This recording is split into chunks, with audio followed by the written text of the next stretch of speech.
Hola, ¿qué tal? ¿Cómo están? Yo hace unos vídeos atrás hice un comentario algo radical. Para muchos quizás les pareció un poco fatalista, pero ahora más que antes, estoy convencido que el mundo, la sociedad, está dividida entre ricos y pobres. Lastimosamente, la aporofobia abdujo a la clase adinerada.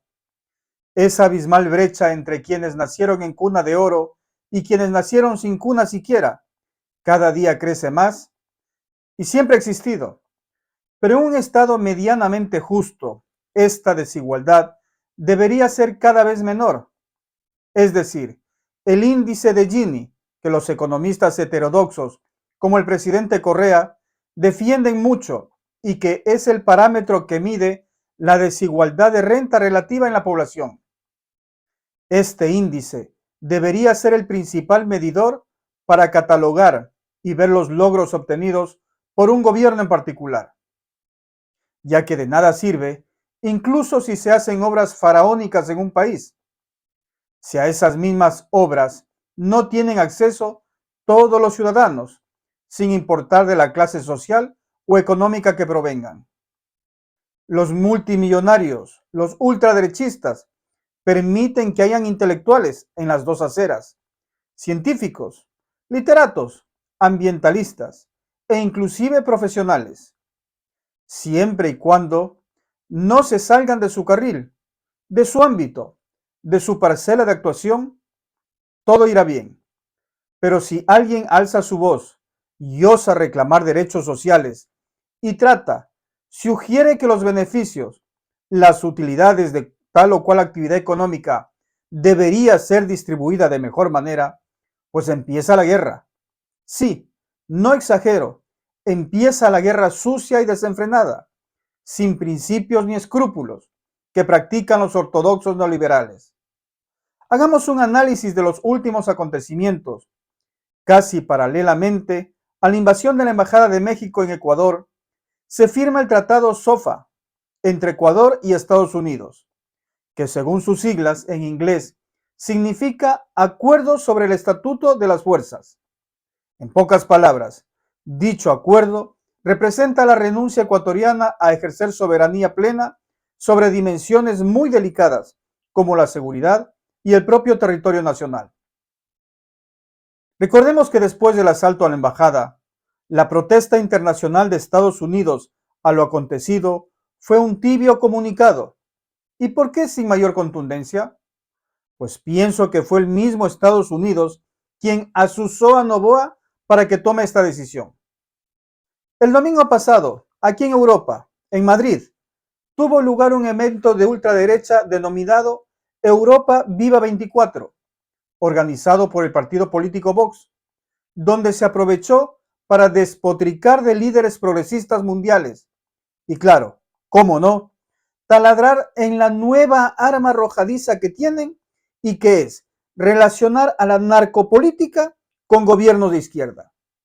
Por eso no se sorprendan que el principal pseudo argumento de parte de ministros de Noboa, por ejemplo, se refieran a este tema para atacar a la Revolución Ciudadana o a gobiernos como el de Andrés López Obrador en México o de Gustavo Petro en Colombia. Y ahora nos topamos con esto. El video que les presentaré a continuación se refiere a una participación descarada de Guillermo Lasso, expresidente de Ecuador, para nuestro pesar. Pero pesar que haya sido presidente, no que haya dejado de serlo. Fue invitado, al Centro para la Libertad Adam Smith en los Estados Unidos y lo entrevistó Carlos Díaz Rosillo. En esa conversación, Lasso soltó datos falsos, mentirosos y hasta cínicos, como decir que en tan solo 900 días de su gobierno se incautaron 580 toneladas de droga, es decir, lo que en 5 gobiernos anteriores juntos. Burdas aseveraciones, como que en su gobierno hubo una inversión de 15,000 millones de dólares por año, o que construyó 29 unidades educativos de primer orden, o 4 hospitales con una equipación moderna. Que la lucha de su gobierno contra la desnutrición crónica infantil fue tan eficaz que redujeron del 26 al 20,1% ese parámetro negativo. Y así una cascada de datos falsos, sin ningún sustento. Es decir, exactamente igual de lo que la semana pasada manifestó Noboa en Casa América en Madrid. ¿Lo recuerdan? Lo más burdo que dijo es que en apenas 5 meses ha creado 105,000 puestos de trabajo juvenil. Y los periodistas que lo entrevistan a estos personajes saben que están mintiendo. Saben que la palabra de estos políticos carece de toda credibilidad. Pero la entrevista sigue, se la difunde y se la replica. Y a la final, 10 mentiras hacen una verdad. Y así se engaña al electorado inculto que no investiga. Yo les invito a los ecuatorianos, especialmente ese 52% que se equivocó en la última elección, les conmino a contrastar la información. Además, la derecha internacional cuenta con tanques de pensamiento donde muy bien ideologizan a sus jóvenes seguidores y tienen voceros a nivel mundial también, como es el escritor peruano Mario Vargas Llosa, que se ha convertido en un agente repetidor de consignas vacías, que le da la espalda a la Latinoamérica profunda, que a pesar de ello leemos sus libros. Él, Mario Vargas Llosa, el camaleón de la literatura, se ha convertido en vocero de la derecha internacional, y bien digo que se ha convertido porque antes, en sus años de juventud, era ferviente seguidor de Fidel Castro y de la Revolución Cubana. Pero ya se sabe que las meretrices bailan al son de la música quien más dinero marque. Sin embargo, expreso todo mi respeto para las meretrices, conocidas también como golfas o más comúnmente como putas. La desvergüenza de Lazo es tan grande que aún después del inmenso daño que le hizo al Ecuador en su incompleto periodo presidencial, porque lo echaron por corrupto, aún así digo, se presenta como un gran demócrata y estadista, y no es más que un pusilánime más que para pesar de los ecuatorianos se encaramó en Carondelet. Yo creo que América Latina tiene 5 retos fundamentales. El primero de aquellos es la cooperación para enfrentar al crimen y disminuir la violencia. Eso es un problema muy grave en alguna medida mayor o menor, pero en todos los países de América Latina. Los grupos delincuenciales organizados que se dedican al tráfico de armas, al tráfico de personas también, promoviendo toda esta red migratoria que no es sino un negocio para estos grupos delincuenciales. Y lo último, que es muy importante, que se dedican al tráfico de drogas. A mí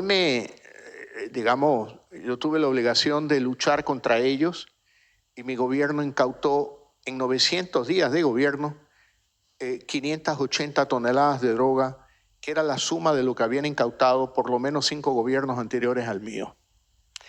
Entonces, ahí hay un desafío grande que tiene América Latina, porque cuando uno tiene a los grupos delincuenciales allá y el Estado está acá con toda la sociedad, eso sucede aún en Estados Unidos, en Europa.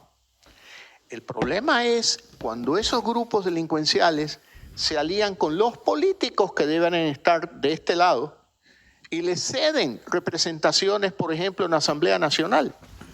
Ya hemos visto en el Ecuador un caso muy patético y de reciente difusión por la Fiscalía, llamado Metástasis, donde se ve la conexión de los cabecillas de los grupos delincuenciales organizados con líderes políticos y con asambleístas.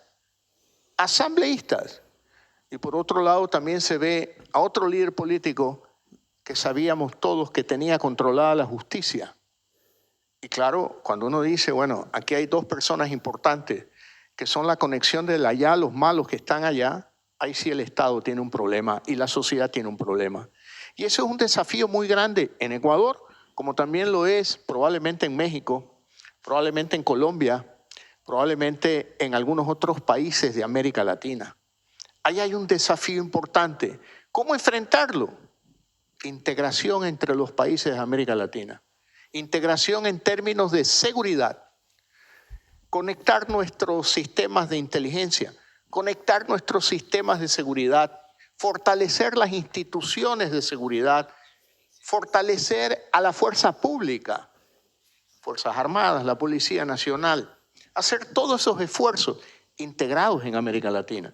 Y luego América Latina también desarrollando una integración con los países que son los receptores de estas drogas y los que tienen que enfrentar los problemas de la migración, que son Estados Unidos y Europa. Entonces, me parece que aquí hay un desafío muy grande. Siempre lo dije como presidente, Ecuador solo no puede. Como no puede solo Colombia y no puede solo México. Tenemos que unirnos en América Latina y América Latina tiene que ser absolutamente claro. Desideologizar la lucha contra la delincuencia y decir, esto es una amenaza para la sociedad y esto no es un tema de ideologías políticas. Allá están los delincuentes y aquí está la sociedad que quiere prosperar, que quiere avanzar en libertad. Mire, Andrés, aquí hay que señalar con hechos fácticos y concretos cuándo Diana Salazar ha actuado bien y cuándo ha actuado mal. Yo celebro la celeridad con la que ha actuado, por ejemplo, en casos como Metástasis o Purga, pero también rechazo que haya actuado con absoluta lentitud en otros casos. ¿Quién repartió los hospitales en el gobierno de Lenín Moreno? La ex ministra María Paula Romo. Y hay que decirlo con nombre y apellido.